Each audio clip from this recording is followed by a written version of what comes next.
Ustanovila sem podjetje Jazon leta 1989, to se pravi še v Jugoslaviji, se pravi pred koncem prejšnje države, ampak kljub vsemu ta poslovna pot je od vsega začetka v kapitalizmu, se pravi v svobodnem trgu, ne prej, ko se nekako ni dalo graditi svojega lastnega podjetja.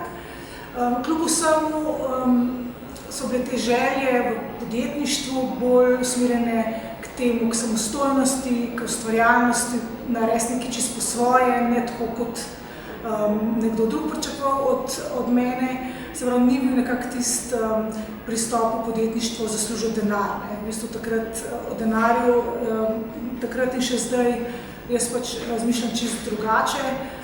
Se pravi, mene ne zanima to osebno premoženje, jaz merim svoj uspeh v številu otrok rojenih našim sodelavcem, v številu delovnih mest, v številu, bom rekla, takih čist športnih uspehov v primerjavi z nekom drugim, ne, se pravi, sem zelo rada konkurenco, zelo imam rada ta konkurenčni fair play. Od vsega začetka smo bili usmerjeni na nek način v ta pisarniški potrošni material, šolske potrebščine. Kljub vsemu smo leta 2010, ko smo izgubili par velikih naročnikov, zato da smo ohranili vsa delovna mesta, razvili poslovni model E3, ki vsebuje ekologija, ergonomija in etična ekonomija.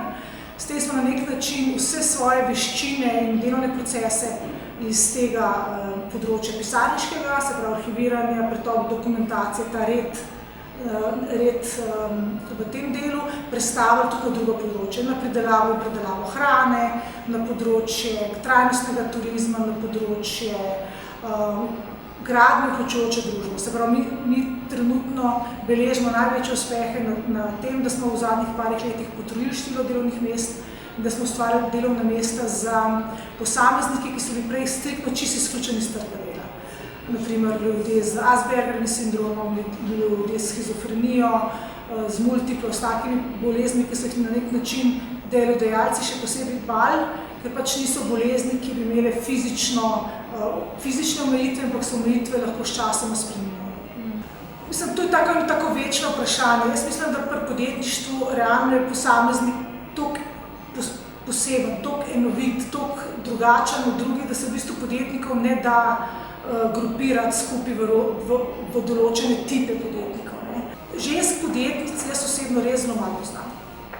Moških podjetnikov bistveno več srečujem.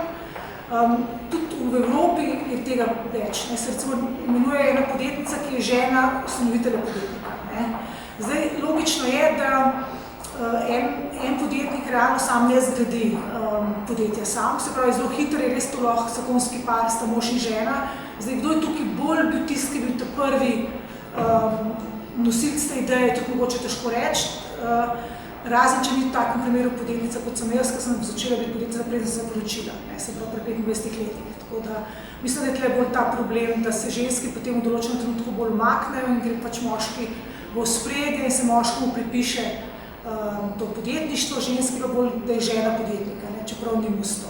Ves čas sem prepričana, da je moja motivacija bila to, da dokažem recimo svoji družini, svoji okolici, da sem sposobna preživeti sebe in še koga zraven sebe. Konec 90-ih let, ko smo pač končali Jugoslavije, ko je izguba tega trga, ko ni bilo delovnih mest, ko si sam govoril, da delovno mesto lahko dobiš po vezah, je bil za mene to en tak zelo simpatičen korak, jaz sem si pa svoje delovno mesto ustvarila sama, jaz sem dokazala, da se da v bistvu ustvarja dodano vrednost, da v bistvu enakovredno na tem trgu graditi svojo, bom rekla, podjetniško prihodnost. Jaz sem prepričana, da noben podjetnik brez tega podpornega okolja ne more nastati in tudi preživeti.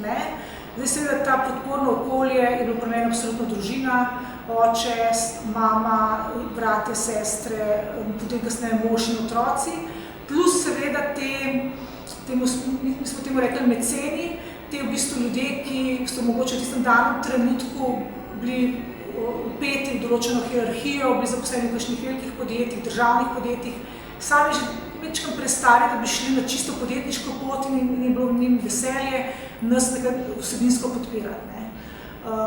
Ne samo vsebinsko, tudi celo finančno. Eno stvar, ki vedno ponavljam, ne naredi drugemu tisto, kar si ne želiš, da drugi naredi tebi. To je ena tako zelo jasno pravilo, kar pomeni, da seveda ne prodaji škartrobe, ne skrivi podatkov, ki bi recimo škodili tvoji stranki, ker če škode svoji stranki, se ti to vse vrne kot krepki bumerang. Druga stvar, ki pa zadnje čase, glede na to, da sem šla čez 50, čez polovico, je v bistvu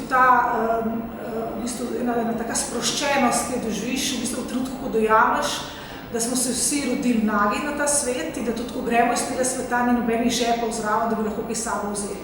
Da kljub vsemu bistveno bolj ugotavljaš, da ta posel, podjetništvo, gospodarstvo, če ni namenjeno temu, da se zabavaš v življenju, da ustvariš nekaj, kar je koristnega, kar lahko na koncu vsakega dneva, tedna, meseca rečeš, da si pustil nekaj vrednega za sabo, da si spremenil nekaj, da imaš v bistvu neko sled, potem je vse skupaj brez veze. Svetujem vsakemu mlademu človeku, da se gre na svojo pot podjetništva, kar pa ne pomeni, da morate ustanavljati svoje podjetje. Lahko si poišče eno ekipo, kjer bo v bistvu združil to podjetniško energijo skupaj, ustvaril skupaj recimo zadrugo, tako kot smo ustanovili razvojno zadrugo E3, se pravi, da v bistvu kljub vsemu ve že v štartu, da brez ekipe, brez skupnosti ne gre.